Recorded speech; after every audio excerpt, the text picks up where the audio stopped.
and have come to do him homage. Alleluia, alleluia, alleluia, alleluia. The Lord be with you. A reading from the Holy Gospel according to Matthew.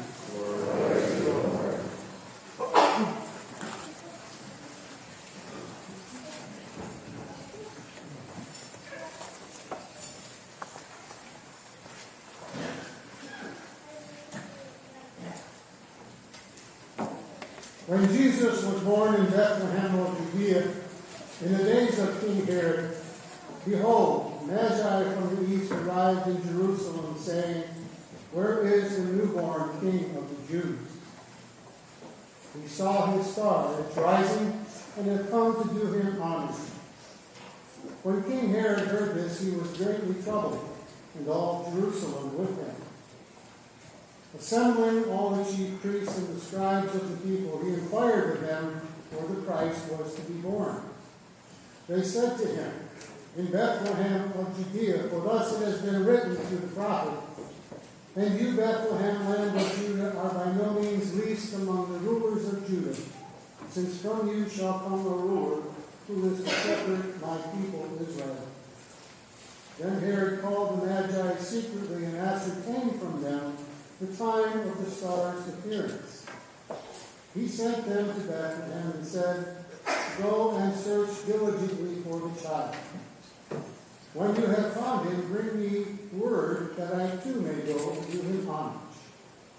After their audience with the king, they set out, and behold, the star that they had seen at its rising preceded them until it came and stopped over the place where the child was.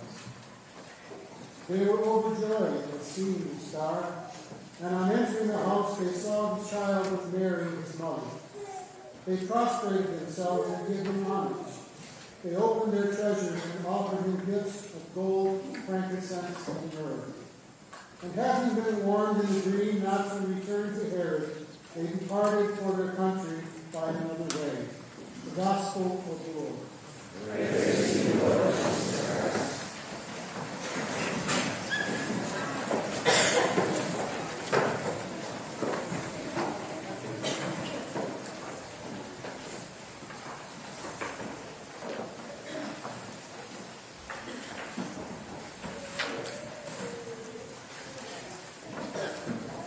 We live in today what could be called a celebrity culture. We follow celebrities and their every move. We want to know every detail of their lives, where they live, who they're dating, what exercise routine they use. You name it, we want to know it. So much so that the tabloid celebrity magazines are some of the best sellers in the nation. We just can't seem to get enough of that. Business people know this also, and they exploit it. They know that if they can get a celebrity to endorse a product, sales will go up. And better yet, if they can get a celebrity to star in one of their commercials for their product, sales increase dramatically. The money just comes pouring in. It's really quite amazing. We watch celebrities advertising the most mundane of products. And what happens? We want them. We are just so gullible today. Food products, cell phones, car insurance, even milk. Advertisers know that at some level, consumers want to be like the celebrities. And so a celebrity wears a certain brand of sunglasses and sales soar. They walk down the red carpet at the Academy Awards. The next day, all the copycat dresses are on the racks and the purses in the windows.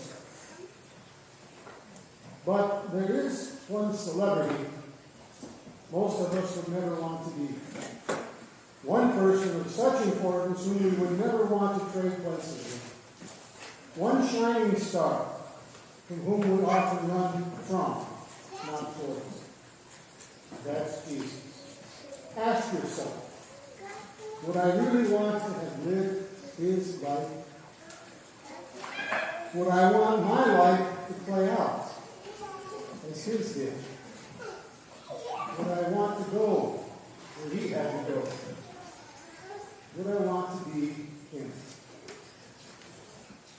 Some days, our answer is no. Maybe even most days. But we are ashamed of that answer. And after all, how can we call ourselves followers, disciples? How can we claim to be willing to place our footprints in the footprints of Jesus, wherever they lead? How can we call him Lord? The problem is most of us don't like what Jesus is advertising, what he is endorsing. And what are those things that Jesus wears in his heart and mind and will? What are the things that Jesus says we can never live without? Those accessories we must have if we want to be truly fulfilled. How about forgiving those who truly don't want to forgive? How about having mercy on those who instinctively want to punish? How about making peace with our bitter enemies? How about caring for those in need, even though it might be inconvenient? How about persevering when we are exhausted? How about carrying our crosses when we want to run away from them? And how about loving when the last thing we feel like doing is love?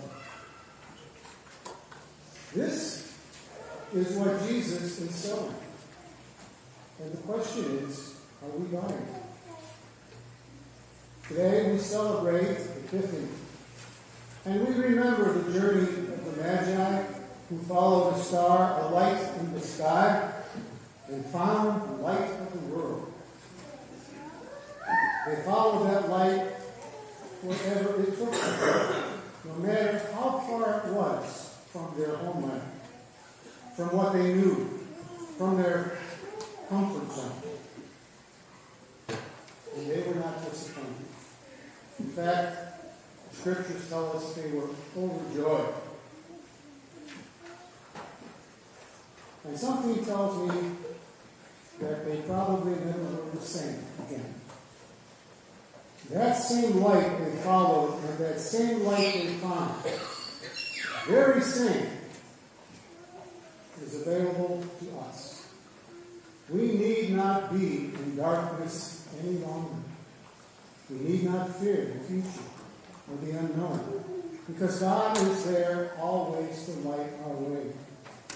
And that light is a light of comfort and protection and mercy and joy and love. And when we receive God's light, when we open ourselves up to the grace and wonder and love that is Jesus, following him then won't seem so scary. We will be able to walk in his footsteps without fear, even though we know sometimes we're and we don't want to go. We will be able to serve one another without counting the cost. And there is no other way. We simply live. To be a follower of Jesus means just that. We go where he goes, and we do what he does. I often get the question, how do I know if I'm really following Jesus? If I really love the Lord? I simply say that. We go where he goes. We do what he does. Have you been doing that? The fact is, we had become so bad at living as God wanted us to that he sent his Son, so that we could see what true faithfulness looked like. God shared in our life so that we could share in His. And one of the ways that we do that is by imitation. By imitating the one who became one of us.